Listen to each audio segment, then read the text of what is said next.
Toți oamenii sunt frații mei, pe care i-am iubit foarte mult și nu mă voi despărți de ei niciodată, nici în moarte, nici în viața de dincolo, în viața pe care cel milostiv se va milostivi să-mi o dea. Voi sta la poarta raiului și voi aștepta ca să sosiți toți acolo. Am să mă cer cu Dumnezeu pentru fiecare dintre voi, luptându-mă să nu vă las în focul iadului.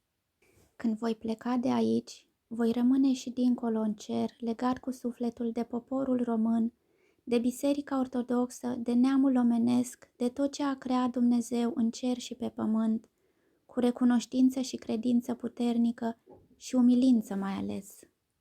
De multe ori sunt bolnav de milă de oameni. Când îi văd, când le cunosc viața, zbuciumul, frământările, necazurile, această stare a omului de ființă zbuciumată mă face să-l cinstesc mai mult.